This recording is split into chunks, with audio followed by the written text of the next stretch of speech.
মাঝখানে কালভৈরবের ভয়ঙ্কর মূর্তির সামনে আরতি চলছে। আরতির উঁচু উঁচু আগুনের আঁচের সাথে ঢোলকাশির আওয়াজ বেড়েই চলেছে। গ্রামের সবাই ওই আরতিতে উপস্থিত। সবার নজর কালভৈরবের মূর্তির দিকেই, আর সবার হাত আস্থা আর ভক্তিতে বিলীন হয়ে জুড়ে আছে। হঠাৎ আরতির আগুন আরো বেড়ে যায়। কালভৈরবের মূর্তির চোখগুলো লাল হয়ে যায়। কালভৈরবের চোখ দেখে পণ্ডিত ভয়ে থরথর করে কাঁপতে শুরু করে। পরক্ষণে একটি প্রখর আওয়াজ শুনে পণ্ডিতের হাত থেকে আরতির থাল ছুটে পড়ে যায়। ইচ্ছে করে নাচাবো, ইচ্ছে করে নাচাবো। 3 বছর পর পর কালীবাড়ি গ্রামে কালভৈরবের আরতি হয়। তারা মনে করে এই আরতি যদি সুস্থ ও স্বাভাবিকভাবে সম্পূর্ণ না করা হয় তাহলে ওই গ্রামে ভয়ানক প্রাকৃতিক বিপর্যয় ঘটবে। নিয়ম অনুসারে গ্রামের প্রতিটি ব্যক্তিকে ওই আরতিতে উপস্থিত থাকতে হয়। যে সম্পূর্ণ আরতিতে উপস্থিত থাকে না তার জীবন অর্ধেকেই থেমে যায়। তাই সবাই ওই আরতিতে সশরীরে উপস্থিত হয়ে শ্রদ্ধা জ্ঞাপন করছিল। তখনই একটি ছেলের ফোন বেজে ওঠে। কি, আজই? আচ্ছা ঠিক আছে। একথা বলেই ছেলেটি ফোন কেটে দেয়। তারপর আজব একটা হাসি দিয়ে ভিড় থেকে বেরিয়ে সোজা বাড়ির দিকে এগিয়ে যায়।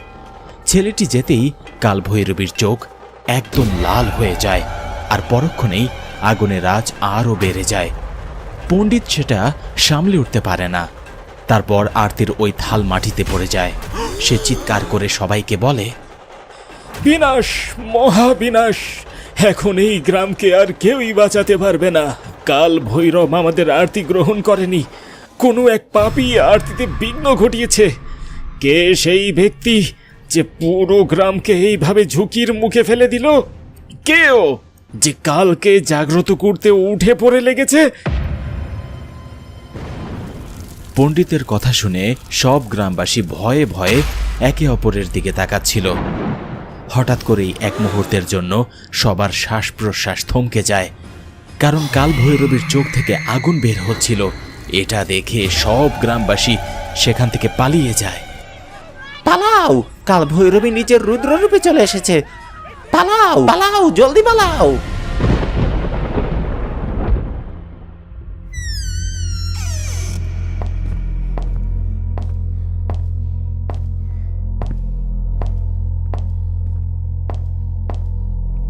এদিকে যেই ছেলেটা ফোনে কথা বলতে বলতে আরতির মাঝেই বেরিয়ে গিয়েছিল, সে তার বাড়িতে বসে টিভি দেখছিল। কিছুক্ষণ পর তার বোন তার জন্য খাবার নিয়ে যায়। এই নাও সুজি, তুমি খাবার খেয়ে নাও, আমার ক্ষুধা নেই। জানি না কোন বোকা পুরো গ্রামকে এইভাবে সংকটের মধ্যে ফেলে দিল। জানি না এখন কি হবে। সুজিতের বোন সুজিতের সাথে কথা বলছিল, কিন্তু তার সমস্ত মনোযোগ টিভির মধ্যে ছিল। এতে তার বোন রেগে যায় আর টিভি বন্ধ করতে করতে বলে, ক্রিকেটের চক্করে তোমার কিছু মনে থাকে না তাই না? টিভি বন্ধ করো, এক্ষুনি বন্ধ করো। একথা বলে যখন সুজিতের বোন তার দিকে এগোচ্ছিল তখন ওই ছেলেটাও মাথা নিচু করে বসেছিল। এমন সময় হঠাৎ টিভি অন হয়ে যায়, কিন্তু টিভিতে এবার ক্রিকেট ম্যাচ নয়, বরং কালভৈরবীর চোখ দেখা যাচ্ছিল। ইচ্ছে করে নাচাবো। তার চোখ থেকে আগুন বের হচ্ছিল। সুজিত, সুজিত পালাও পালাও, টিভিতে আগুন লেগে গিয়েছে। বোনের কথা শুনেও সুজিত তার জায়গা থেকে সরে না, আর টিভি থেকে বের হওয়া আগুনের আঁচ আসতে আসতে সুজিতের দিকে এগিয়ে যাচ্ছিল। সুজিতের বোন সুজিতকে বাঁচানোর জন্য তার গায়ে হাত দেয়,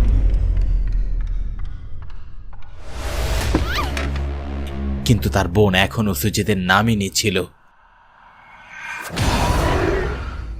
সুজিত, সুজিত কি হয়েছে তোমার? ইচ্ছে করে নাচাবো। হোক না হোক, ও আরতি পূরণ করেনি আর ম্যাচ দেখতে বাড়ি ফিরে এসেছে। কাল ভৈরবী ওকে ছাড়বে না। কি করব, কি করব? এক্ষুনি অগ্নিকুণ্ডের ছাই এনে ওকে লাগিয়ে দিতে হবে। একথা বলেই সুজিতের বোন মাথায় সেই ছাই লাগিয়ে দেয়। সেটা লাগানোর পরেই সুজিত একদম বেহুশ হয়ে পড়ে যায়।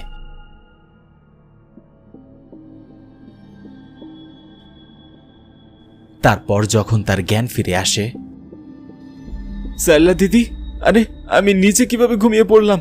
আর আপনি টিভি বন্ধ করেছেন কেন? কত ভালো একটা ম্যাচ হচ্ছিল। কি মনে নেই?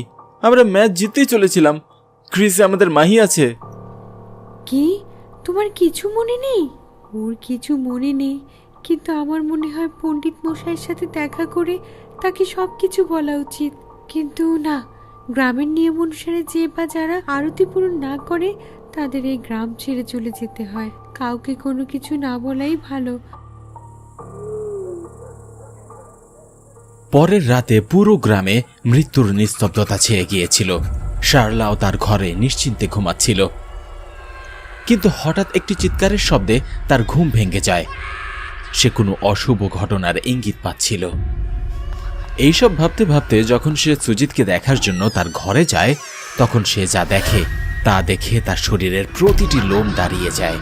সুজিত হাতের উপর ভর করে চলছিল, আর তার পা উপর দিকে ছিল। বাঁচাও দিদি, আমি পড়ে যাচ্ছি দিদি। দিদি, আমার খুব কষ্ট হচ্ছে। দিদি, বাঁচাও আমাকে। শার্লাকে দেখে সুজিত এই কথা বলে। শার্লাও তার পায়ের দিয়া সরানোর জন্য তার কাছে যায়।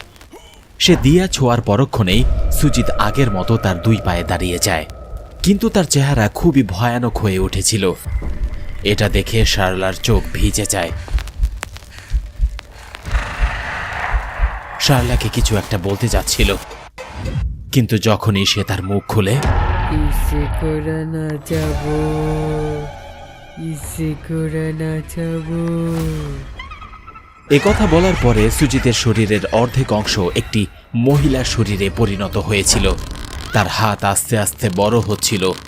সেই হাত থেকে বাঁচার জন্য এদিক ওদিক দৌড়াতে শুরু করে, কিন্তু তার এই চেষ্টা ব্যর্থ হয়।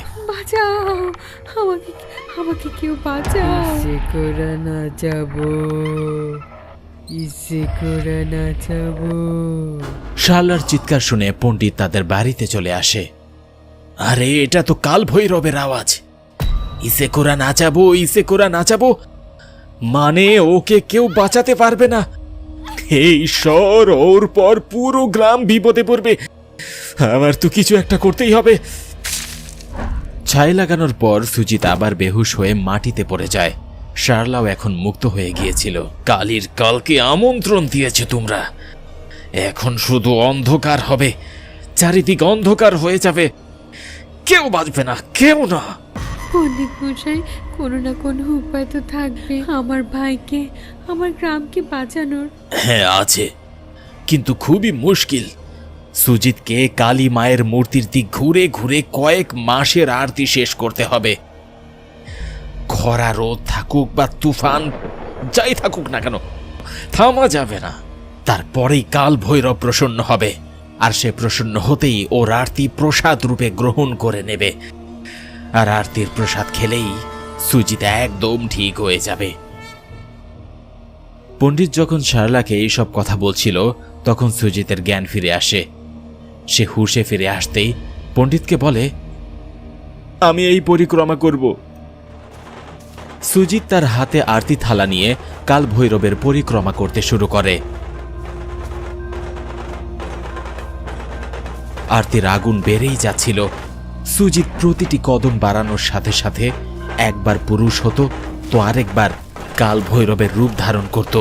তারপর সবাইকে এটাই বলতো, ইসে করে না যাব, ইসে করে না যাব। সুজিতের কথাগুলো পুরো গ্রামে ভাসছিল। ওই কথাগুলো শুনে গ্রামবাসীরা ভয় পাচ্ছিল। ইসে করে না যাব, ইসে করে না যাব। চলো সবাই কাল ভৈরবের কাছে চলো, সে বেশ রেগে আছে। চলো তার কাছে ক্ষমা ভিক্ষা চাই। সকল গ্রামবাসী দৌড়ে এসে কাল ভৈরবের মূর্তির সামনে হাত জোর করে ভীতু হয়ে দাঁড়িয়েছিল। সুজিতও কাল ভৈরবের প্রতিমার পরিক্রমা করে যাচ্ছিল, আর প্রতিটি কদমের সাথে সবাইকে এটাই বলছিল, ইসে করে না যাব। যখন সুজিত এই সব কথা বলছিল, তখনই কাল ভৈরবের চোখ থেকে আগুন বেরিয়ে আসে, আর সুজিতের শরীরে দাও দাও করে আগুন জ্বলতে থাকে। এটা দেখে সকল গ্রামবাসী বেশ ভয় পেয়ে গিয়েছিল। নিজের ভাইকে বাঁচানোর জন্য শার্লা যখন তার দিকে ছুটে যাচ্ছিল, তখন পণ্ডিত তার হাত ধরে টেনে তাকে থামিয়ে দিয়ে বলে, এটাই গ্রামের নিয়ম মা। শার্লা কোনো কিছু করার আগেই সুজিত ওই আগুনে পুড়ে ছাই হয়ে যায়। সকল গ্রামবাসী নিজের মনকে বোঝায় এটা একটা বলি মাত্র, কিন্তু একটি বোন তার ভাইকে সারা জীবনের মতো হারিয়ে ফেলেছিল।